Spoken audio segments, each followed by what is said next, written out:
So you remember when in 2022 they were all like, you know what we need? DEI for aircraft pilots. It's the end of the all-male, all-white cockpit. And you were like, I like living, and I have to fly sometimes. And actually, I don't like the idea of pilots not being selected for merit.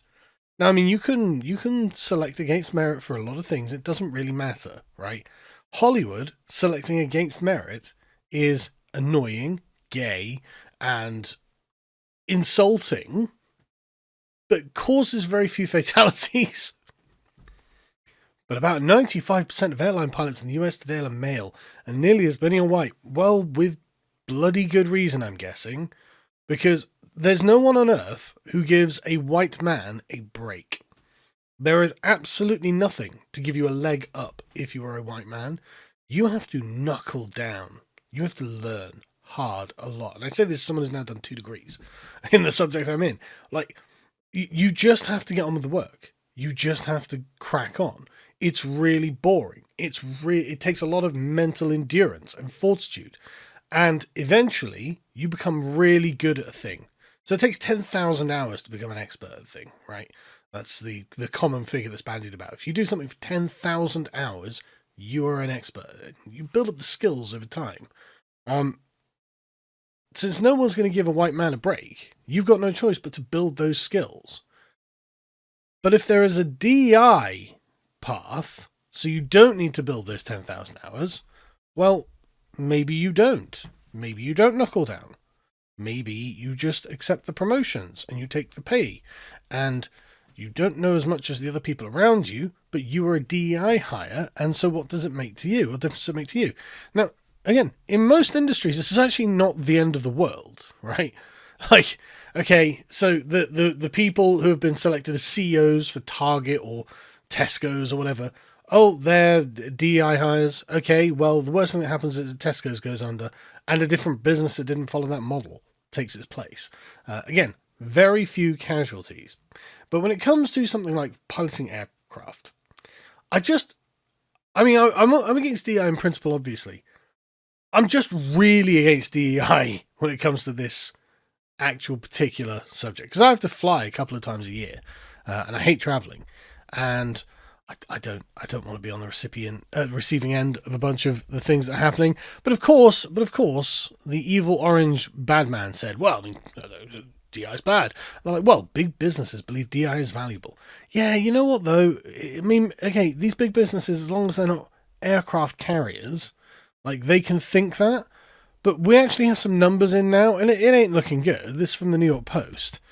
And this author is like, well, by the way, Trump has ordered Federal Aviation Administration Department of Transportation to rescind all DEI initiatives and return to merit-based hiring and promotions.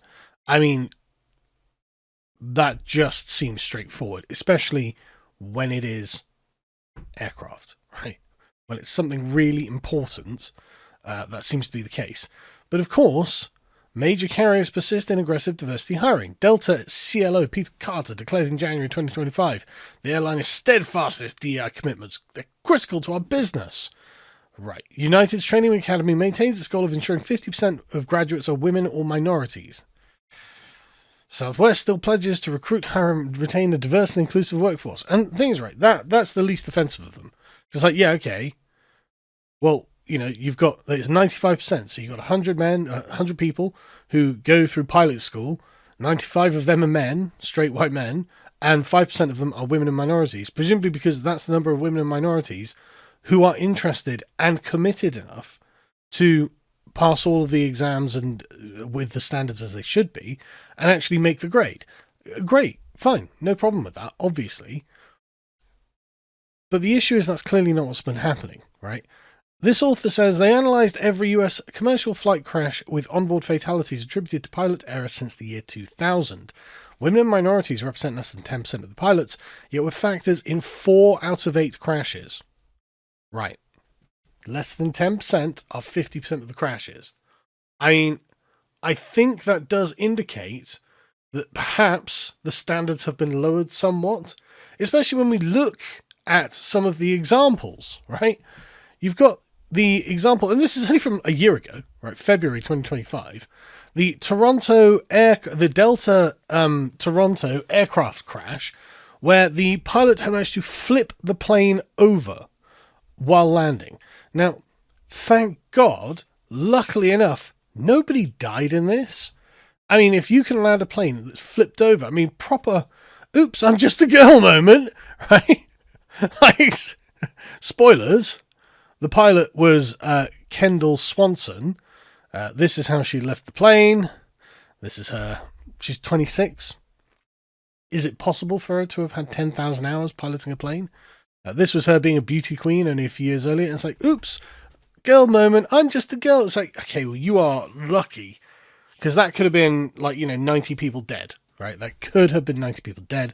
But luckily for you, you're just a girl. She only logged fewer than 1,500 flight hours at the time of the incident. So she's nowhere near being an expert in flying planes, right? So, okay, well, what are you going to do? But 76 passengers and 4 crew that were hurt. Again, and the airline had to pay out $30,000 to each of the passengers that were hurt. And pretty mad. Very lucky, didn't go a lot worse. The more experienced captain, James Henneman, gonna guess he was a straight white man, was managing communications during the crash. Okay. Glad I wasn't on that plane. Anyway, then you remember in December last year, again, this feels like ages ago. This feels like it happened ages ago. You remember the video of the plane coming down on DC, and the helicopter just decides, bam, straight into it, and it's ball of flame, and everyone on board died. 67 people died when a Black Hawk helicopter collided with it. And it's like, holy shit, that's terrible. And the US government has admitted fault with that. Because they're like, yeah, we had a duty of care to the plaintiffs, which it breached, thereby proximately causing the tragic accident, because the crew was conducting a training mission with night vision goggles on the night of the crash. They failed to establish and maintain proper safe visual separation with regional American Eagle flight that was approaching the runway. The helicopter pilots failed to maintain vigilance so as to see and avoid other aircraft, and their failure was a cause, in fact, and proximate cause of the accident. Right. Well, the pilot on the right was Captain Rebecca Lobach. She was the helicopter pilot who did this. Right. Okay. So, brilliant. Are we going to guess that perhaps she hadn't had sufficient training to be doing the job that she was doing? Well, maybe. I mean, there are other examples. Here's, again, from just 2024. The US Navy identified two pilots. They were, this is one of the female-only cockpits. Lieutenant Commander Lindsay Evans and Lieutenant Serena Ann Weilman died when they crashed their jet, basically. And it's like, right, okay, that's awful. They made history, though, as part of a team of female pilots who conducted the first ever all-female flyover of Super Bowl. I can't remember what the Latin numerals for LV is, probably like 37 or something. Probably is 37. Anyway. But this is a real issue, right? There's a real issue that keeps coming up because it's obvious that standards have been lowered. And again, you can lower standards in many realms, and it doesn't make that much of a difference. In most private endeavors, where, in most commercial endeavors, where it's like, I'm going to try and sell you a piece of, a piece of clothing or some consumer good or whatever, even if that good's shit, even if the standards have been lowered, it's not going to kill someone, probably, right? The chances are nobody dies. The chances are it's just that consumer breaks it or something and it's like, oh, this is crap. I'm not buying this again, right? The worst thing that happens is capitalism. But when it comes to things like flying planes, piloting helicopters, being in the military, things like that, people's lives are on the line. Like, they're genuinely on the line. This is like one of those places where you just can't afford a lowering of standards. You just can't afford it. And the thing is, it's not just the Air Force either. Remember the California truckers, Indian truckers who were given a license despite the fact that they clearly aren't very good drivers, end up killing a bunch of people on American roads. And they just kind of don't even look guilty about it, weirdly. This lowering of standards for DEI reasons is genuinely lethal. Genuinely lethal. I mean, this is an example of a female captain who may become the Air Force's first woman to complete its elite special tactics training, raised concerns about the program's shifting standards as early as April 2021.